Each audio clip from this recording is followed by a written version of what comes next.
1, 2. Welcome, everybody. This is Inebriated Podcast. It's your host, Sam C. I'm my co-host. As always, J. Dot, one whole of the Soul Questering Collective in the motherfucking building, nigga. Welcome, everybody. This is a special episode. We have two featured guests today. We have my dog, Ray. Ray, what's up? How's it going? How's everything? Hanging in there. Life is good. And we got Miss Lucy Lou here. Hi, everybody. Not the actor, the mistress. So, how's everything? How's everything going on in your world? Pretty good, and you guys? That's what's up. Long time no see. We haven't seen each other in a long time. This is one of Ray's good friends. We haven't seen her in a long time, so thank you for bringing her along to join us here on the podcast. And how's life been, Ray? What can you tell us about your life right now? Well, I gotta say, man, hey, everything switched around. Now I'm actually a co-owner of Caveman Vape and Smoke Shop. If you guys want to come by, anything you need, you know what I'm saying? Tell the fans, where's it located? Yeah, the address is 2410 Sheridan Street. You guys can be there anytime between 9 to 9, 365, every day a year, and I'll be there. In Hollywood, Florida. I forgot to say that, guys. Yes, Once again, the address is 2410 Sheridan Street. All right, there we go. I'll put it on the bottom scroll. That's what 33020. Yes, sir. There we go. Let the fans know, because we out here the same way you support us. We locally owned niggas, so we gonna support locally owned business. And everybody, you know what I'm saying, one hand washes the other, both wash the face. You already know. I like that. I never heard that. I was actually really good. No, it's poetic. It's poetic what this motherfucker do on the mic. I'm telling you, man, I'm about a Facebook status that right now. You know what I'm saying? Because that's what makes the world go around. Facts. You know what I'm saying? And speaking of that, make sure, please, everybody that's at home, if you're watching this right now, share us on all social media, on Facebook, Instagram, SoundCloud, Spotify, iTunes, YouTube, Twitter. Share us on all social media, outlets, on all social media platforms. Please subscribe. And let's move the conversation over. Now, we were doing a lot of things off camera, but we're gonna bring this back on camera since we have everybody here. Everybody's been enjoying themselves. Everybody's got a drink in their hand. So actually, let's start with a salud toast. Let's start with a toast. We got 4 shot glasses here. I believe I put. There we go. Boom. There we got 4 shot glasses here. Oh, we got to pour. Oh no. I mean, we got 4 shot glasses, but only like 2 of them is. No. We got 3. I got one. Okay, she's gonna drink. There, I got mine. She's gonna drink and you got yours. She's gonna drink. Sorry, guys, I don't do Fireball. She's taking a shot of Evian. Salud. Always a good way to start the podcast. And now the rule is, if you give us a statistical fact wrong, you got to take a shot. So that's just the way it goes. But before anything, you know what I'm saying, God bless and bless God. Let's get it.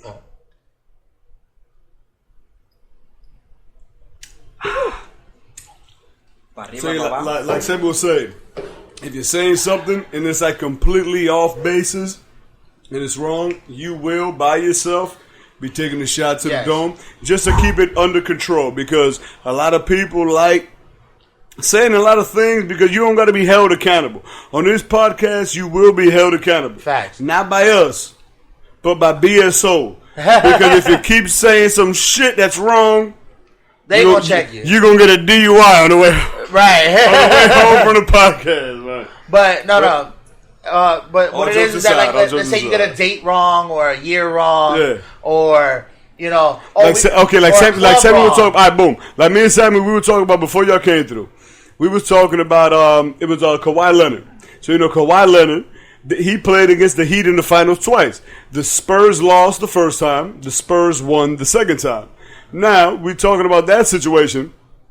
Mind you, when they won and when they lost and when they won, it was LeBron, James Jones, you know what I'm saying, Dwayne Wade, Chris Bosh, Birdman. Yeah. However, however, Sam had the nerve to mention Hassan Whiteside. Exactly. That was the same face I made. So guess what he had to do? Big shot. Yeah. Double go. Basically. No, triple go for business goop. Well, then I'm gonna tell you right now. Y'all lucky, man. This ain't me last year. I say everything wrong on purpose. Lord help us. But that's not what we're here for. Hey, truth be told. Another fact. We got to let y'all know, like, I didn't think about this earlier. For anybody listening from out the state or whatever, in South Florida, when we say, you say you gook or you gook and shit like that just means you fucked up. You know what I'm saying? Whatever. You made an error and whatever. Because I just remembered, like, gook in America. You covered this. But we got to recover it. Because it's 2019. Okay, we got to recover it. We got to remind some people. Apparently, we be forgetting how racist a couple Caucasians is. Right. And apparently gook is like, you know what I'm saying? A racist slang term for Asian I did not know that. Yeah. Now to keep the conversation going, speaking of gooks, I heard that you're half Japanese. Yeah. Hold on, wait. How many chickens have you seen? You know what? I heard about chickens. How much sushi have you made in your life? I like shrimp tempura. There you go. A lot. But Miss Lucy Liu, I say that because disclaimer. You do have an Asian background. How do you feel about like being Latino, Afro Latino, and also I don't. The proper term is not Asiatic. Asiatic. Okay, because I was gonna say Oriental, but I know that's not the right term, and I know people get offended by Oriental, the phrase. Period. So Asiatic and Afro Latino. How do you feel with that mix coming along and creating the genus that you are? Miss Lucy Liu. Family-wise, is very hard because half of my family does not accept me as Asian. The other half does not accept me as Cuban.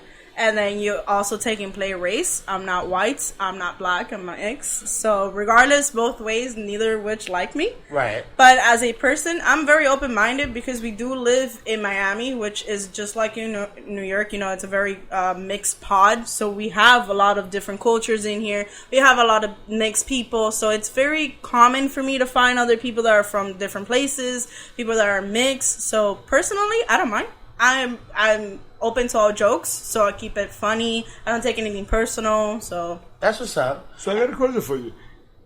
Do you speak Spanish? Yes. Do you speak Japanese? No. I do understand most of the words. Like, if they speak slow to me, I can understand it, but they kind of try to rampage through But things. by most of the words, can you understand a conversation? I can understand people having a conversation or somebody trying to communicate with me, but I can't reply. Okay. All right. So, you know, arigato, konnichiwa, itakimasu. For me, it's easy to understand if you put it in a sentence of what you're trying to accomplish. Like, I need this from the table. The anime. That's why I had to hit it with anime. Knowledge. So she understands Tamagotchi. So, yeah. Pokemon. Yu-Gi-Oh! Super Saiyan. You know what? No, I'm sorry. In Japan, I believe they pronounce it Super Saiyajin. As they do. I didn't know that. That's a new one. He got it right for everybody out there that feels offended. He got it right. He did say it right. I'm personally a fan of. One at a time. I'm personally a fan of Vegeta-san. Boom. And so go ahead. No. Just going back to when he said the word Oriental, you know, like no lie. When he said that word, the first thing popped in my head. I ain't gonna lie. Call me a ghetto baby if you want, or you know, Oriental. I think about ramen noodles. Then when he said Oriental, I was like, ramen noodles? Hello? Well, that's like the new term for that, like the Asiatic people as far as the culture base. They do not. They take offense to that now, and I've only heard this. Oriental soup? Well, hold on, bro. I've only heard this through the grapevine that this was an offense to the Asiatic people. But thank you for coming up with the word Asiatic. Yeah. No. So I'm gonna hit you over the head with this. In terms of all that Asiatic shit.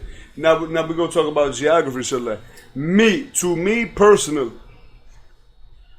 we're gonna go around the room. We're gonna go around the table, whatever the fuck you want to call it. Name me continents. Everybody, whatever. Boom. Name continents. Go. Name continents. I'll help y'all. I'll help y'all motherfuckers out. North Africa. Right. North America. I'm gonna help South y'all America. out. Africa. Oh wait. No. It's one person at a time. How you gonna take the whole board? Oh my bad. I know. I was giving. You don't say. You just answer for all of us. So you know. Let's stick to my Asian self. No. Of course you're gonna say Asia. Right. There's Eurasia. Of course. Canada. No. That's not a continent. No, but that's what I'm saying. Because That is the whole. That's the whole thing that's going on. Continent? Like yes. To me, no, not at all. Why would it be a continent? Well, why would it be a continent? This is the argument he's trying to make. See, there we go. Why would it be a continent in your perspective? Why? I don't agree. This is just how they mapped it and how they go about it. Oh no, dog. It's real simple. I'm just saying, what makes Europe a continent? One at a time. One at a time. It's what we talked about earlier. It's the reason why Europe is a continent because Europe let the monkey nuts hang. Europe went around the world. Whooped everybody's ass. Nobody could fuck with you. Europe went around all over the world and said, "Hey, you want to shoot a fan? Bomb! Shut the fuck up! Give me that. Bomb! Shut the fuck up! Give me that." Bomb. Well, but that's what it did. Everywhere but Asia, I have to say, because they did not conquer any parts That of is Asia. true. I mean, barely. Spain, like nobody. Spain conquered more of Asia than England ever did. And they did. I mean, if you want to be accurate about who it was, because I don't want you to give false attributes to false kingdoms. There's a reason why it's called the how did you teach in school the Dark Ages? What right, called? The Dark Ages. There's a plague. No. Do you want to know why it's called the Dark Ages? It's real simple. Because at that time in the world, do you know the number one army, the number one religion in the entire world? It wasn't. It was Islam. It was Islam. All the Moors went into Spain. We kicked they motherfucking ass. We went in there and we kicked ass. Everybody, like Moors, as Islamic, as soldiers of Allah. Right. You know what I'm saying? Praise is due to the Most High. Came into Spain. Well, I just want you to clarify for the people that are listening. But what about the Roman Catholics? Hold on. Let's think about that. In Spain and all that shit, that's what happened. They expanded, and they kept expanding, and they kept expanding. Now, there was a big war that happened between them, and after the end of the war, you know what I'm saying, during the Dark Ages, you got to remember one thing. During that period, it was hundreds and hundreds of years that passed by between it. And then all of a sudden, they realized everything. You got to remember, in that time, Islam, which came from Africa, we taught these Europeans how to take showers. They didn't even know about showers. Facts. We taught them showers. We taught them geometry. We taught them, you know what I'm saying? Astrology. All that shit. Astrology, yes. We taught them all that shit. Like you know what I'm saying? You always got to remember at the end of the day, and this is one thing that I tell, especially the young folk, because the young folk always want to be victim. Like, oh no, with this and this and that. History is written by the victor. It's real simple. I don't give a fuck. It's real simple. We could have beef, me and you right now, and I could be 100% in the wrong. But if I whoop your ass, guess what? I make the call. I'm telling everybody now, nigga, he was the one in the wrong. Facts. And what's going to happen? I whooped your ass. And that's the way the world works. Domination. And that's the way the world works. Domination. So, like, that's why you see what I'm saying? It goes right, and I want to swing it. I want to swing the conversation. But how ain't nobody answered the goddamn question. What question was it? What the fuck are the continents? Okay, what the fuck are the continents? Ain't it? Right, but now if he says it that way, it's 6. Well, really, there's still 7 because the North Pole is not a... I fold my dog. But see, if you... He is smart, dumb. But see, if you also consider the North Pole a separate continent because it is not connected to any other body of land, technically the North Pole, Antarctica, Africa, Eurasia, North America, and South America, even though they are connected, well, we're not going to count that since you don't want to. Yeah, because they want to draw borderlines. Right. If you really want to be technical, there are still 6. Because it'll be North-South, which is North Pole, South Antarctica, the Americas as an entirety. South Pole. The Americas as an entirety, because there is no body or plane of land that disconnects north from south. That is true. Technically, because you got North America that goes to Mexico, which goes to South America. So it's the Americas. Dog, it's real simple. Hold on, I could drive from here to Brazil if you want to. Brazil. No, exactly. I could drive. No, but you start in North America, right? And you drive to Brazil, and that's going through the Americas, right? The Americas. And I'm gonna promise y'all one thing. If y'all do that as American citizens, y'all gon' revolt my dog Trump, because y'all gonna be like, you know what? We do need a wall. These motherfuckers in El Salvador is wildin'. All these niggas got choppers, and they all got machetes, and they all got face tattoos. We gotta keep them out of America. Well, you know what? We gonna keep it a buck. Hey, we gonna keep it a buck. In my belief, you can build a wall all you want. There's a way around everything. Facts. Because they either gonna dig under it or they gonna jump over it. Facts. And if not, somebody gonna get smart and blow through it. Facts. You can't stop it. Okay. No, you never gonna stop it. No, give her a part. Since you're about history, how did the Chinese wall last? What do you mean? How did it last? How long did it last? Oh, how long did it last? I mean, I don't know. How long was it effective? Because it's still built. It's still being rebuilt and has no fucking effect. So how do you think building a wall for Mexico or for anybody else is going to profit us? Facts. But you have to understand. Oh, it's not. No, it's not at all. It's not at all. Because you know who crossed over that wall, the Chinese wall? Who? Everybody's great grandfather, Genghis Khan. Okay. Genghis Khan fucked all of our great grandmothers. Okay. So this wall that Trump is building, what makes it any different in the Great Wall of China? What makes it any different? There is no difference. If that wasn't effective, how will we think that this will be effective? Exactly my point, brother. All Trump is doing, he's taking that. Exactly my point. Me, honestly, in my point of view, he's just taking that money, building this wall, and profiting off of it that nobody sees. Facts. Brother. All right. The bridge at FIU. If motherfucker don't know FIU, Florida International University, over there in Miami, the reason why it's called Miami because before the I-75 and Alligator Alley, that was the only route to get from Tampa to Miami. It was Calle Ocho, Southwest 8th Street. You used to have to take that bitch all the way to Tampa. That was the only way to go. So that area is called Miami. That bridge collapsed. Now that bridge, they had OSHA motherfuckers over there before it collapsed saying, hey, they should have fucked up. They should have fucked up. They should have fucked up. Nobody did nothing. That right there is the problem. Because it's like, all right, me personally, I work construction. The only people that's going to be affected by illegal immigration and all that shit is going to be a motherfucker like me. Because I work construction. Try that for one day. No. I put my time in. I'm a foreman now. You know what I'm saying? I'm good.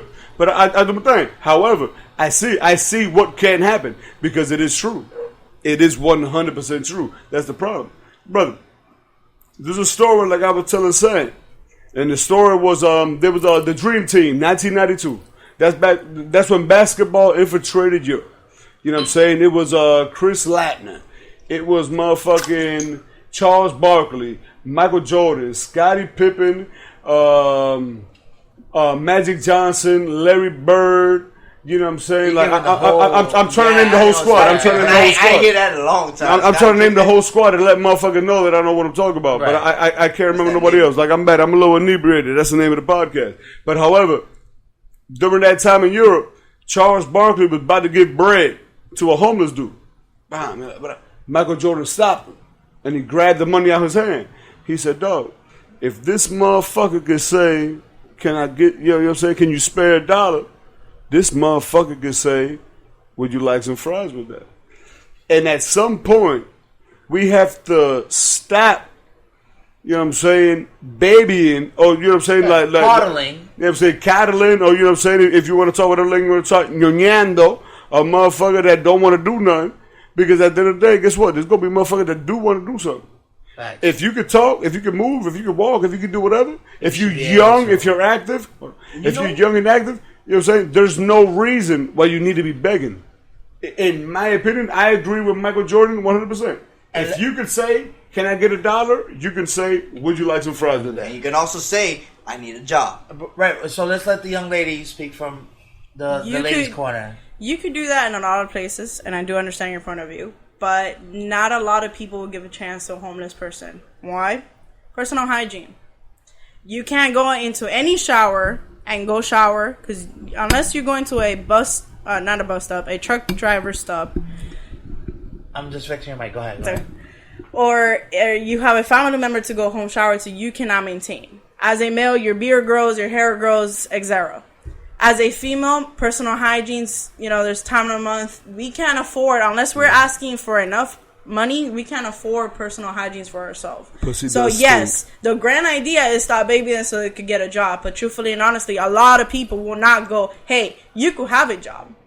A lot of people don't even accept parolees. So a lot of people do not accept people who don't have an associate's degree, a bachelor's degree, or even a high school degree. One at a time. Why should I, as a regular citizen, why is it my problem to fix the problem that the government has caused? Because the biggest roadblock from like niggas that I know, that I try to put niggas on, the biggest roadblock is there's one question on that job application that really fuck niggas up. And the one question is, what is your address? You can't give a P.O. You can't do none of that shit. It's like, nigga, for me to get a P.O. box, I gotta put X amount of bread down. Right. You see what I'm saying?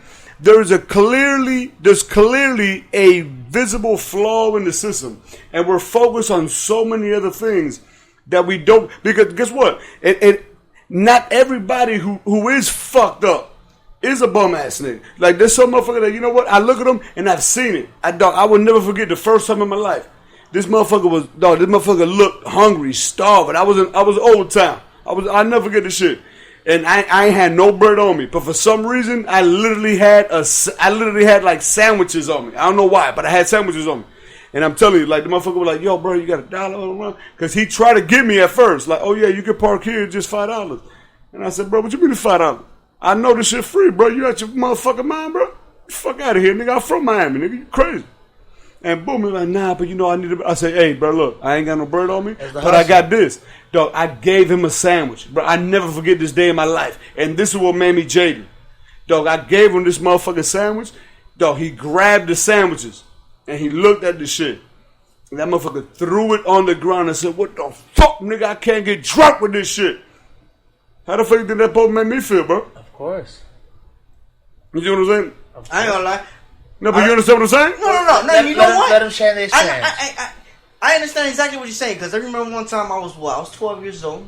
It was the whole family in the car. It was my mom, my dad, and everything. We just left McDonald's. We just bought, like, it was like that special day 59-cent cheeseburgers, whatever. There's a guy with a sign talking about, I'm hungry. My dad opens the window, gives him 2 burgers. The guy looks at my dad's like, what am I gonna do with this? Your sign says you're hungry. Bitch, you say you hungry. Exactly. So my dad gave him 2 burgers, and he looks at him, and you know what that said? You ain't hungry. You ain't that hungry. Yeah. So my dad took it back, rolled up the window, and we drove off. Speaking to that, in my experience, from what I went through, and for those who are watching this and those who do know me, I work hard. I try to do my best. But people do fall, and when people get into a bad place, they make bad decisions. And I am admitting that I was one of those people, and it's okay with that, and I'm okay with that. And if if other people's not, then they're not being real with reality or themselves, That's their problem. Yeah, that's their problem. But in my eyes, speaking from experience, every person who's on them streets, being homeless, begging, is there by choice. And I'm saying this because I was in that position. I was there. I fell. I was at a gas station begging for change, begging for money, begging for gas, doing this, doing that. But the only thing that drugged me out of it is because no matter what scheme I played, no matter what role I played, I took what I got and did something with it. Because you wanted to. That's ambition. That's because I made, once again, a choice. That's accountability. That's responsibility. But it's still a choice. Right. That's what I'm trying to get down. Like, it all boils down. In reality, you made the choice. Life is all about choices. If you ain't happy with your life, it's because you ain't make the choice to make yourself happy. Thanks. And I'm not gonna lie, it took me to work hard to get everything that I was planning for, that I had in my mind. Because hold on, back in high school, both of you guys know what was my plan: mold mechanics. How long did it take me to do it? But I did do it. Years. And I graduated from that, and I went, further and further. But I made bad choices. You even had your own shop at one point. Yeah, I had my own shop. I had my own shop. I had my own crib. I had everything paid for. I didn't have any worries in the world. But I made some bad choices. Everybody make bad choices. You're right. Point blank, because ain't nobody perfect. Ain't nobody perfect. Don't ever let a nigga ever tell you that they perfect. Because you point me to a motherfucker that say they perfect, and I'm gonna point you to a motherfucking lie. Nobody perfect but the Almighty Himself. Right. Point blank, period. So let the person who's sinless cast the first stone. You already know. Well, before you get... You feel me? But anyways, it can happen to anybody. You could be the richest motherfucker in the goddamn world. Make one bad choice and you be the brokest motherfucker that anybody ever seen. Thanks. And I went from having everything going to my dream and all to having completely nothing. I mean, when I mean nothing... I never even thought that I can even know the word. Know the feeling of nothing. And it took me, no lie, and I admit it, and I'm not scared, and I'm not ashamed to say my experience. But yeah, it took me to be under a bridge, living there, scratching my ass on like shit. I ain't showered because I had no place to shower because the Chevron unlocked the door on me because I done did it so many damn times. To finally get up and say, it's like, yo, I can't do this no more. Because no matter what, at the end of the day, ain't nobody suffering but me. My brother, I'm gonna tell you straight up, and this is a story I ain't never tell nobody. I ain't gonna say no names and shit like that. None of y'all motherfuckers know, but it's a motherfucker. You know what I'm saying? I know that I hold dear to my heart. My dude, like I'm telling you straight up, 100%. I knew this motherfucker came from a good background, privileged background, had bread. And I want to say on some real shit, bro. Like I've seen how all this shit. Your experience, you know what I'm saying, may have been different. Whatever. Everybody's experience is always different. But at the end, you know what I'm saying, the finish line is still the finish line. You see what I'm saying? Like no matter what, you know what I'm saying, heartache is still heartache. This motherfucker blew through. No lie, bro. I've seen this shit firsthand. This shit broke my fucking heart. Like, I'm talking about, like, it broke my heart to the point, like, this man is a grown-ass man, and I'm over there, like... Struggling. Tapping his jaw. Like, I'm about to... I gotta tighten you up because you ain't trying to tighten yourself up. Because I love you. Right. Blew through in 9 months. That's how I want you to think about this shit. My dude, in 9 months, 350 racks. I believe it. Straight smoke. I believe it. I ain't gonna lie. I believe it too because when I was homeless and I was beating myself up, I was blowing $100 a night, nigga, easy like this, without even noticing it. You know why? Because those are the type of people that beat themselves up for the reason that they know that what they did was wrong, and the only way to cope with that feeling that they know is to get fucked up. Exactly. I'm not gonna lie. I fell in that bad place, and you know. As a matter of fact, we all know here the bad place I was in. And that's not, honestly, that wasn't, not even a year ago. We're talking about 9-10 months ago.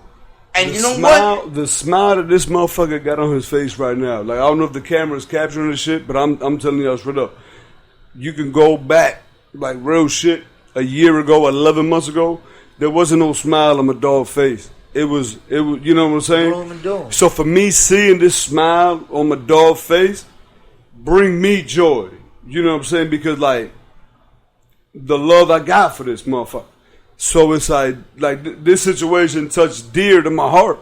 Not only because I knew this motherfucker before he knew me. Just because, you know what I'm saying? I know I look, you know what I'm saying? I know y'all looking at me like, what are you talking about? I know I look man good. But I'm older than this motherfucker by a lot. So, but you know what I'm saying? But that's what I'm saying. Like to me, this is like a little brother to me, type of shit. And it, you know what I'm saying, to see this, because like when he was in his low of the lows, I used to sort of say him, but like, dog, like I don't even know. You know what I'm saying? Is he alive? Not straight up, and like. Because I tried to get you the spot before and all that shit, and that was petting out. But it's like, dog, like I'm feeling bad because I'm feeling to myself like it's like, damn, I'm letting you down. And then I'm just like, dog, but it's like, is he trying to help himself out as well? Like I don't know, like what's going on, because I've dealt with that situation before. And until like what we talked about earlier, until there's self-accountability, until you realize, you know what, no matter how fucked up everything is, you still are in control of your destiny. Because at the end of the day, the finish line is still the finish line. However, the way that you get to that finish line can only be determined by yourself. If you want to go through the complete pits of hell to get there, you're going to get there through the complete pits of hell. And that's what's hard. Now, let's give Miss Lucy Lou the time to shine. Cause I know she's been waiting to say something. I know. No, I can see it. Go ahead. I try to give people their opportunity. Go ahead. The way and the reason I spoke before was not speaking from somebody who has a knowledge of how America works, but I'm speaking from an immigrant point of view, because I've had family hit not even rock bottoms, below rock bottom at this point. But I've seen not only what the system does, but us as humanity do for people and do against people. A lot of people here just close the door, shine away, and act like it's not their problem. They do the bystander effect. That's what it's called in psychology, a bystander effect. It's somebody else's problem. No, it is our problem.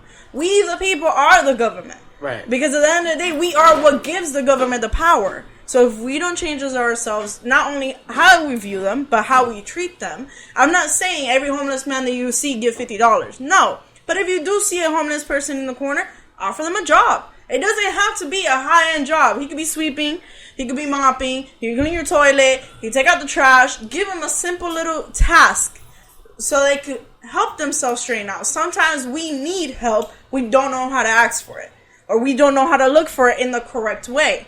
And we depend not on somebody else to help us out, but somebody to guide us. We have a lot of immigrants coming in from Puerto Rico, a lot of immigrants coming from Mexico, a lot of immigrants from DR, a lot of immigrants in general that don't know how our system works, don't speak our language, don't know where to go. A lot of people don't have homes, and we turn them away because they seem healthy. Mental health is not a joke. And it's not something that is seen. For you to have a mental breakdown, it takes inside problems. And sometimes we need somebody to speak to, somebody to vent to, or somebody to give us an idea of where to go to seek for guidance. For example, how they told you how to get to a program that will help you. A lot of people don't know any program that exists that will help a homeless person. A lot of freaking shelters, by 9 o'clock, you either got a room or you got to go. That's true. And there's so many homeless people, there's not enough rooms. Truthfully and honestly, we do have a lot of homeless that can't get a job, but we don't even help them to get a job. I'm not saying give them money. I'm not saying give them food, but give them an opportunity, a chance to better themselves. So then, all right, so I got a question for you, because he was just interviewed on BBC over there in Europe, the Dalai Lama. You know what I'm saying? The Dalai Lama. So, excuse me. He was talking about the refugee situation going on over there in Europe and things like that. And he was under criticism because what he said was Europe should allow those refugees in, educate them, train them, teach them what they need to know, and then go back to your own land. Rebuild your own country. And they're attacking them. And they're, you know what I'm saying, they're asking, like, why, what if they want to stay? And to me, I mean, like how do you feel to me? Because to me, it's just like, why wouldn't you? Like me, like, I didn't have a choice. I was brought to America, I was a child, I didn't have no choice, and like, I'm literally like stuck in that purgatory where it's like I've gotten into fights. I've gotten into fights with my parents. You know what I'm saying? Like fist fights. You know, there'd be some shit in my, you know what I'm saying? My old boy would tell me, like, yo, you ain't no motherfucking Dominican. You a goddamn motherfucking gringo, nigga. Like, you was raised over here and all that shit. He goes, yo, you go back to where the fuck you was born at. You straight food, nigga. We taking you off on your head, nigga. You ain't no fucking no, but straight up, because it's what you ain't Puerto Rican. You ain't Puerto Rican, bro. You getting eaten up. You getting eaten up. I'm getting eaten up. We ain't, because we ain't. We are American, and that's what and that's what I'm saying. Like, that's why, like, people be trying to fight me, because I be telling them straight up, be like, yo, you know what? I'm American first, bro. Straight up, nigga. I was raised here. Everything I learned here. You know what I'm saying? Fading the motherfucker.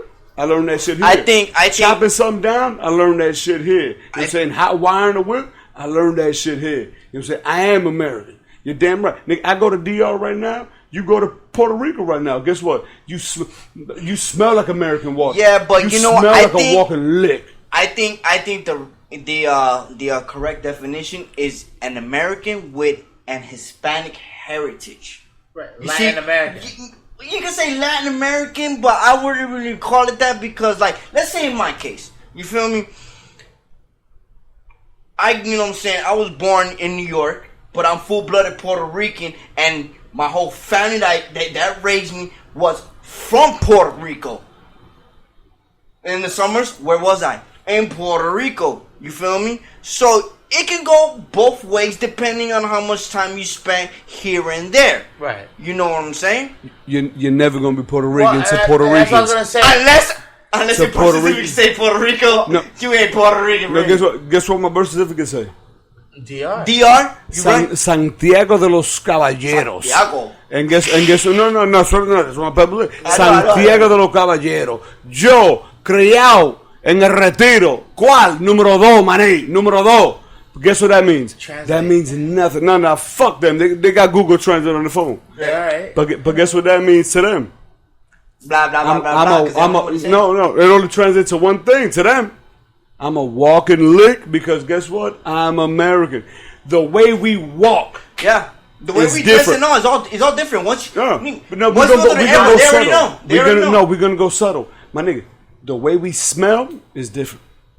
The way we walk is different. Language. The way we move is different. The way we talk to a woman is different. Everything they already know. You think they care? That he looks like he may have been born here. Yeah, right. No. You're gonna be especially in Puerto Rico. I used to live in Puerto Rico. You the first motherfucker getting gum butted with a chop. I'm telling you. At least where I lived in Puerto Rico. No, you ain't lying. That's everywhere now. No, it's everywhere. Es lo que hace. Oye. Frequent. En lo que hace. Oye, ya tú sabes, mano. There ain't no joke over there. The same thing in DR. Yeah, but Puerto Rico. So where do we stand in this country when it's like we love this country, but this country don't love us back? And that's why I'm going to swing the conversation to this young lady because she. What's that, motherfucker? Oh shit, we got. Oh shit, who coming in through the motherfucker? The other half of Sam I Am with green eggs and ham. She's here with the wham bam. What you got there to eat? It's only. Yeah, I'm hungry. You know what? Hey, listen. Get in line, man. The whole world's been trying to do that for a long time. Of course, it's my dog Jay Ferrari in the building. You know what I'm saying? Jay Ferrari pulling up in the Fiat. That is Sammy's stronghold stone. Thank you very much. Hey, just in case if anybody didn't know. No, fuck it. No, my bad. That is Sammy's Leah Flat. There you go.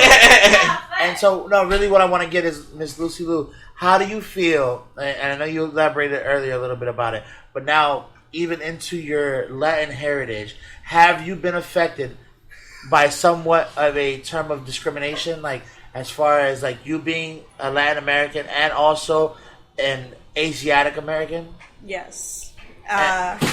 From communities? How's that affected you in your upbringing? Because you do have both minority parents where they're completely separate from their experiences, and you're here in America experiencing both experiences simultaneously, that of the Latin American and that of the Asiatic American. How do you cope with it?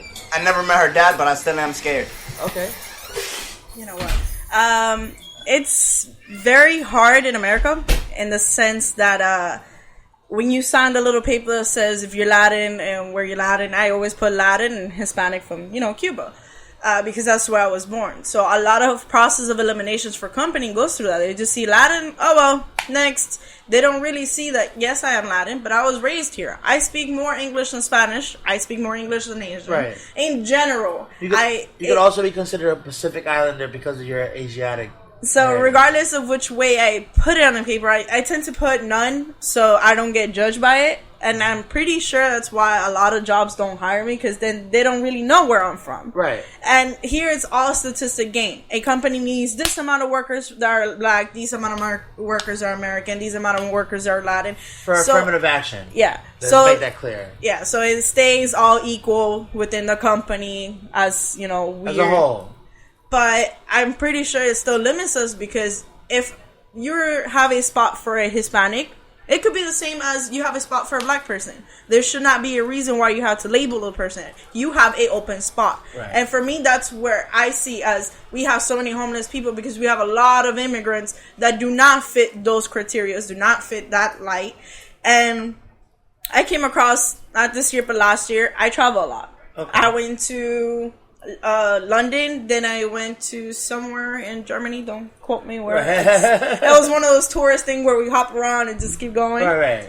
And in Germany, I found a Latin woman sleeping on the floor, and I didn't give her money at first because I felt like it's the same thing at home. You're just another homeless person asking for money. Another Latino. So I sat down and I asked the lady on a personal level, what made you, hit rock bottom? What made you be here? Get to this point. Right. And she told me, I fled from Cuba. I married a man to get here because he needed land in Cuba in order to set up a hotel. Which is true, and you can only buy land in Cuba if you're Cuban. That's just how certain Latin parts you have to be from DR, Puerto Rico. You have to be from the land in order to own land, in order to profit from it, which is understandable. It brings profit to the people who are in the land because it is a small little community, a little small island that you can't give your whole land to everybody. I understand, but she did end up marrying him, and when he pulled her out, left her on the street. Right. She was a single mother of 4 children. Oh wow. He reared children and dumped her. She got older, he got richer, he dumped her for a newer wife. So I took down a personal level because I understood you're a Latin person in Germany who don't speak any Spanish. German or German. I'm sorry, they don't speak any Spanish. Right, and she probably doesn't speak any German. That's what I'm trying to get to. It's like your experience, and actually I found out it doesn't mean that. But it does. No, I found out it doesn't. Take a shot. But yeah, actually, boom. That's right. Thank you for mentioning that. God. Were you talking to Lucifer earlier? Yeah, I have a speed down. Yo, listen, hey. Listen, I'm gonna have a conversation with this guy later. No, you know what? Because I mentioned it to Jill and she's German. And I know, but you know what I'm saying? I'm gonna call a man to deal on this guy. Go ahead. Stand in line, honey. All right. He's going to eyes on you now. Not to take away from what you were saying. I'm sorry. All right, but continue. What I also wanted to ask you was that have you had any, or do you feel like you've had any Asiatic discrimination based on your heritage that you probably not directly but maybe indirectly affected you? Like were you ever addressed after exposing that you were of Asiatic descent? Like, were you ever addressed incorrectly? Were you ever addressed or ridiculed after the fact of mentioning that? Yes. I actually went to go visit some family in Japan. I'm not going to say where, but it's a very, very small, low town, very poor town. Right. Basically. And I went to go visit my father's side of the family who is Asian, and I saw my great-grandmother, my grandmother, and they don't tell you to your face you're not part of us. But the actions speak louder than words. Right. For example, indirectly. I was sitting at the table with my grandmother and my great-grandmother, who my grandmother lives in Cuba. My great-grandmother lives in Japan. Mm-hmm. And my great-grandmother will ask my grandmother, does she want something to eat? Is she hungry? Is she thirsty? But she never addressed me as being in the table. And it wasn't a language barrier. They actually knew English. So she could communicate with me. She just chose not to. Right. They don't tell you to your face you're not from here because they're taught better.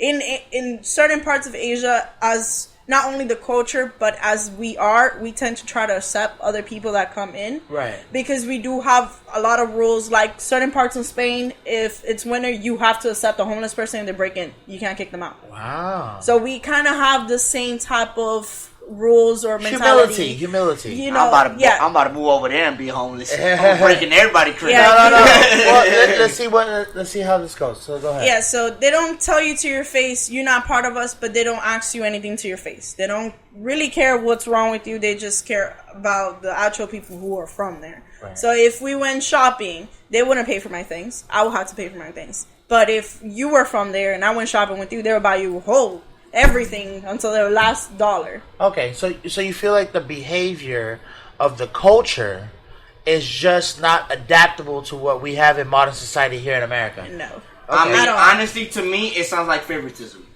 It is, but we all do. It sounds like favoritism. But we all do that in our own culture. I know, but I'm just saying. But as an example, and I want to just give it to the people as an example. Like for instance, your mother and father are both Puerto Rican, and that was done purposely as far as them continuing their cultural love and cultural society in which they wanted to both marry Puerto Ricans purposely to continue that lineage. Would you agree? I would agree, but I know it's a stretch, but would you agree as far as that? Oh, of course, because the plan was because as we could go way back in history, right? The parents always want to choose who the husband and wife were. Yeah, basically just to keep that thing going, basically. Right. You know what I'm saying? And so what I'm saying from your personal experience, that you're experiencing to this day, because you are full-blooded Puerto Rican. Surprisingly. I'm not Arab, I'm not Mexican, guys. I know. Hey, this has been going everywhere. So, you know what? For the record, I'm not Trini. I'm not Jamaican. I'm not no Kulibay. I'm not no Indian. Right. And that's what I'm saying. I'm not Mexican. I am 100% Puerto Rican. I was born in New York, so you guys want to call me New Yorican, but I'm everything but of what I stated before. Right. And no disrespect to that, but what my point is to make is that you coming from an aspect of having both parents sharing the same nationality, you and I both know, maybe not have been divulged to us, or even if it has been divulged to us, was done purposely based on the aspect of you sharing both aspects solely from Puerto Rico. Okay, listen, and I know where you're going with that, and you are totally correct because of the fact that my parents have been, they met each other when they were like, my dad was 8, my mother was 6. This is back in New York. They were neighbors, both full-blooded Puerto Rican families, and like any heritage would, they would love their interest. Exactly. They would love for their inheritance to go on in the same culture. Right. So I could say, I totally agree with you because my grandmother, and I'm not saying it in any type of bad way because I kind of honestly feel the same sometimes, and I'm not a racist. For those of you who know me, know that I like all people. Right. You just have a preference. Yeah. No. I don't have a preference. A person is a person, no matter what you are, who you are, where you're from. Okay. So I apologize for saying that. It's all about who you are as an individual. Right. You could be black Chinese. You could be Blackanese for all I care. Like, Chris Tucker said at one time. Right. You could be Blackanese. It is what it is. But as a person is where it matters. But the old school, how can 60s, 70s, well, 50s, the old school 40s. rituals, right. As I can say, the old school rituals is to marry into the same culture. Right. Because that's what we feel comfortable with. Accepting. We feel comfortable with it because we know each other. We speak go back. the same language. Speak the same language. Believe in the same beliefs. And so everybody's comfortable. Everybody's happy. Right. And I'm not gonna lie, I'm the one in the family who dated none but Latinas and all that. I try to stay in my heritage and yada yada yada yada. But eventually I tried, you know what I'm saying? Outside of the heritage, that's how I got my beautiful daughter, Savannah Harmony Serrano, which is German and Puerto Rican. Weird mix. Ironically, but it happens. It happens. In America. Right. It happens in America. And that's why I want to get back to the young lady here, because being of Japanese and Puerto Rican descent, I'm sorry. Cuban! Let me take that completely away. Hey, hold on. Shot! Yeah. Wrong information. That's right. That's right. Got him. Japanese. Remind me not to speak, so I don't have to take it. Now you want to be quiet. Of Japanese and Cuban descent, not only have you went through the vice versa, and you were describing the discriminality that you've experienced solely just between your own family, not only in society, but what I want you to also, if you can, explain, like in societal aspects, have you ever felt this discrimination coming from, like, outside entities as well. Like maybe not your brother, cousin, sister, grandmother, auntie, maybe from or grandfather. Right? Has it been from acquaintances? Like, have you ever been like you try to explain to somebody that you are Japanese and you just got laughed out of the room? All the time. Okay. And how was that experience for you? How was that experience for you? Because I'm not going to deny that you possibly are Japanese. I don't know you personally like that. I've only seen you a handful of times.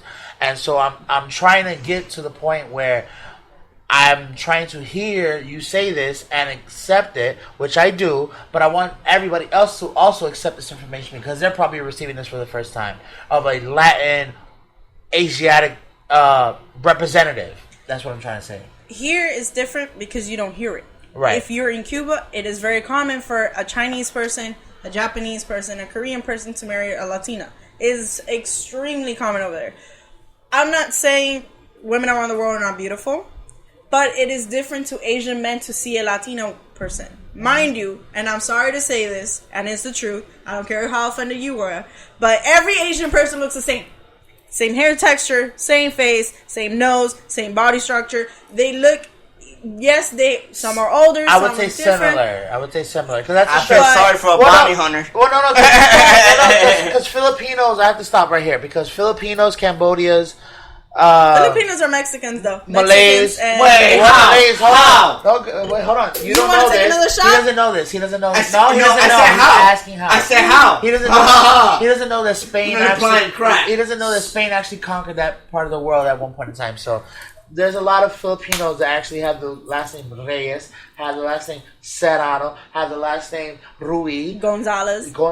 So, yeah, let me just slow you down right now. Caraballo. Yes, probably. There's probably a Filipino Caraballo in this world. I just haven't met him yet.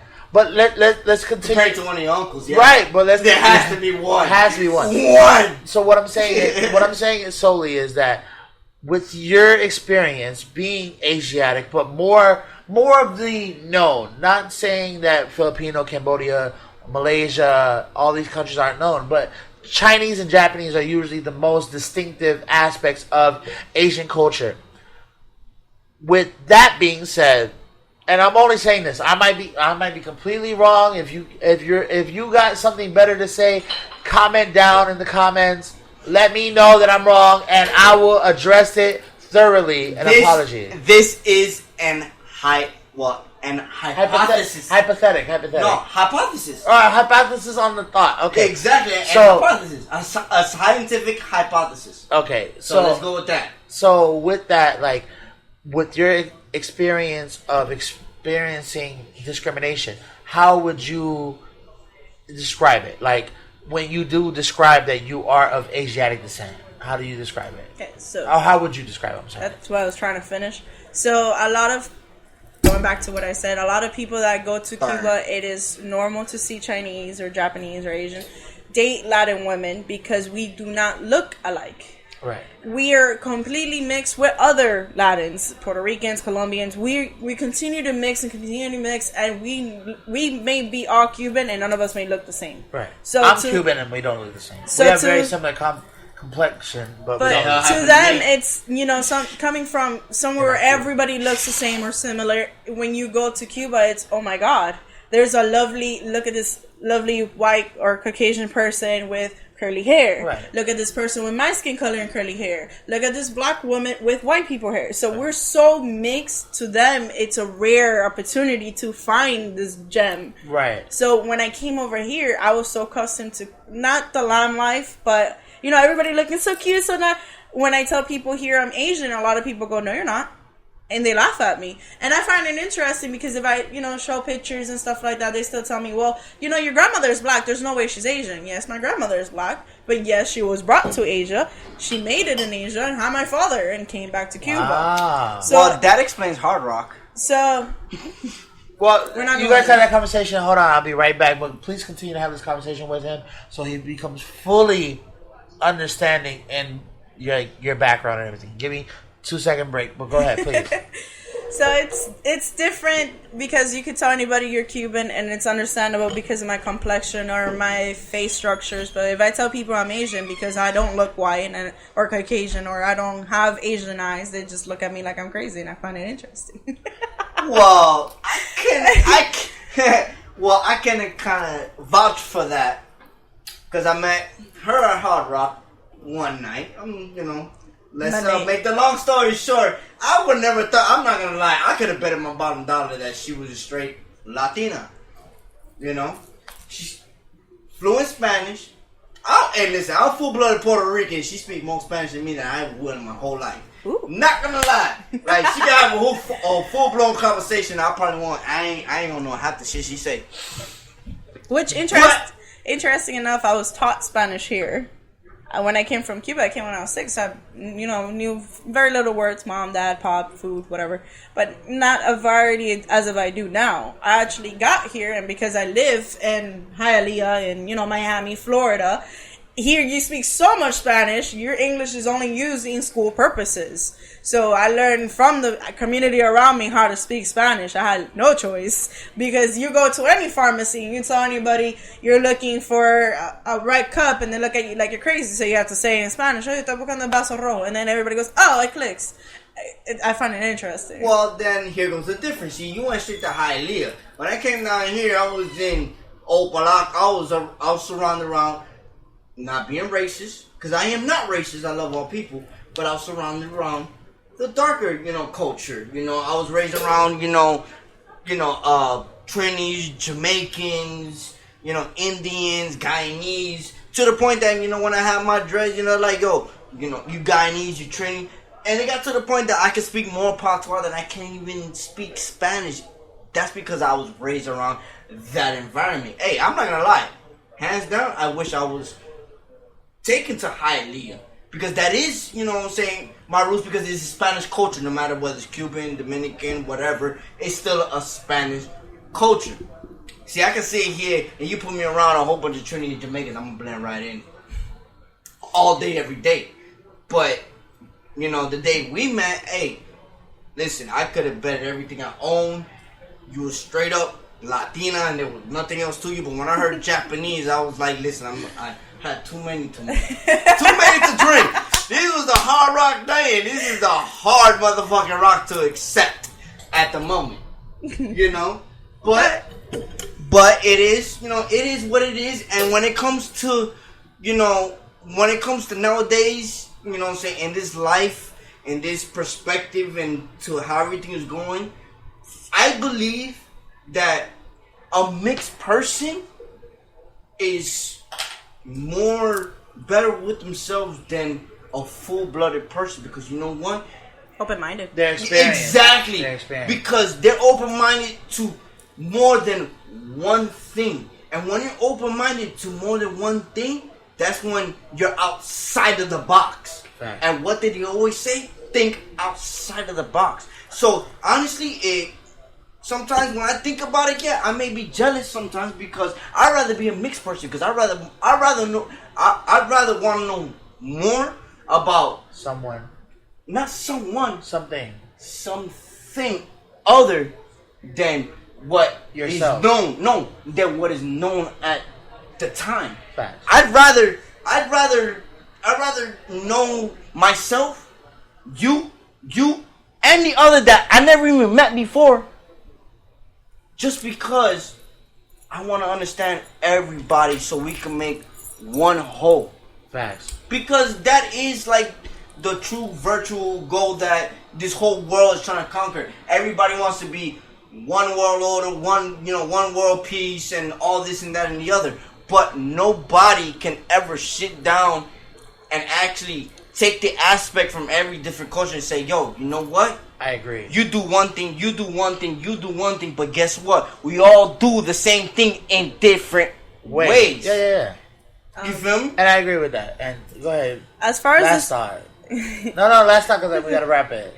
As far as discrimination went for me, I guess the hit home run for me was when I was in foster care. I was in foster care when I was young. I lived in Ohio, and a lot of people in Ohio are not Latin. They do not speak Spanish anywhere I go. Or any other culturally... Excuse me, man. Would you like to park right here, right now, ma'am? Thank you very much. They don't talk like that. They talk proper English, like kind of like more of an England thing than a Southerner thing. Something like a British? Yeah. But just clean English. Just so proper English. Yeah. That's what she said. So, everywhere I go, or everywhere I went to go shop at, and I would ask people, how much is this or whatever. A lot of people looked at me and they kept going, so where are you from? Because you're not from here. And I would tell them to their face, I'm not from here. I'm Cuban Japanese. I was born in Cuba. And they would tell me, so why are you here? And I never told them because I was in foster care and this is the only choice I have, which I do not regret. I love my foster mom. But you should never regret your past. Well, let her get to it. But it was hard because I couldn't make any friends. When I was over there, I only had, thank God, 11 brothers, may I add, and 4 sisters. And apart from my family, nobody I could talk to. I would go to school and I would sit next to you and they would plainly get up and walk away. And I would ask people, what is the issue? Is it because I look different, because I dress different, I walk different, talk different? And they would tell me to your face, because you're Latin. You're not part of us. You're not one of us. And I speak more English than most of them. Right. And I'm not saying proper English, but I know a lot of more vocabulary words because I've been a teacher. Right. I've been a teacher for 8 years, so I know, how to speak to people. And I just found it interesting because it wasn't, they even tried. They just rejected me out of nowhere just because I wasn't from there. I believe it. The most discrimination I got was really from my own family because I'm not a part of either. And it's not like your Puerto Rican culture where they want you to date somebody, down the line that is Puerto Rican because you're Puerto Rican. It's not like that. It's more of you have no choice. Your family accepts your daughter, even though she's not full Puerto Rican. My family does not accept me. My mom's side is German, Italian, Cuban. They're all white, blonde, blue eyes. I'm the darkest thing around. My dad's side, yes, they are black, but they're all Japanese. Apart from my grandmother and father who speak Spanish, none of them speak or even try to speak to me. Because they don't see me as I'm black. Because I have white people hair. I have white people fractures. I don't look like I belong in their culture either. So, Shot, you don't have white people hair. Shot. No, Shot. Don't try me. Yeah, go ahead. You ain't have white people hair. Go ahead. No, let her finish his thought. Go ahead. So it's hard. When it came down to Miami, it was more accepting because we are mixed. We're really extremely mixed. You go to school and you have a lot of different people. Everybody. And nobody here points a finger. Everybody's, oh my God, you're from there. That's so cool. Tell me from where you're from. Right. So do you speak it? Like they ask questions. Here it's interesting. They're intrigued of who you are. Other places it's more rejection and discrimination. Yeah. So here I didn't face a lot of discrimination for being Latin. I don't tell people I'm Asian because I don't feel like dealing with the next 3 hours of proving who I am to a stranger. Which, by the way, I shouldn't have to explain to anybody who I am or where I'm from. Facts. You should be able to trust and believe a person you meet because you're the one asking the questions to a person. I do not look any cooler by saying Asian. I do not look for any attention because I'm Asian. There's no purpose for me to tell you apart the truth, to be honest. But from here, I did not get any discrimination that far. It's very accepting, and I don't use my Asian side because of that reason. But when I do travel and I go to other places and people do ask me where I'm from, I do get the hisses and the ahs and the oohs. But you still do describe yourself as Asian? Oh, every time. Okay. Whoever asks me, I'm Cuban Japanese. Whether you like it or not, whether you ask me 700 questions. If I'm up for it, I'll show you pictures to the person. But if not, I'll walk away. No, that's what's up. I call it a Q-Jap. He's making this word up. But also and what I just wanted to say about that part was just like it's about the representation as well. Like as long as you're willing to represent yourself proudly across the board, that's all that matters. But thank you everybody. Thank you Ray. Thank you Lucy Lou. Thank you for hosting. Thank you for having us. Thank you for watching. Everybody out there, please check out the Inebriated Podcast on all social media platforms. Check us out on Patreon. Check us out on Facebook, Instagram, Spotify, SoundCloud, iTunes, everywhere. Comment where you're from. Yes, please. Where you guys are from. All I want to say to everyone who's watching and listening, never be ashamed of who you are and of what you've been through, because that is exactly what makes you who you will be in the future. Just Amen. grasp onto it. Facts. It's on you to make it good or bad. We all have choices in this life, and it's all on you. And I'm speaking from experience. You can make your life bad, or you can make your life good. Think about what you want in your life and keep with it, and you'll never, ever be unhappy in your life. Boom. Thank you for those words. Appreciate that. No, and in closing, this is the Inebriated Podcast. We have reached inebriation. Thank you for listening. Have a good night.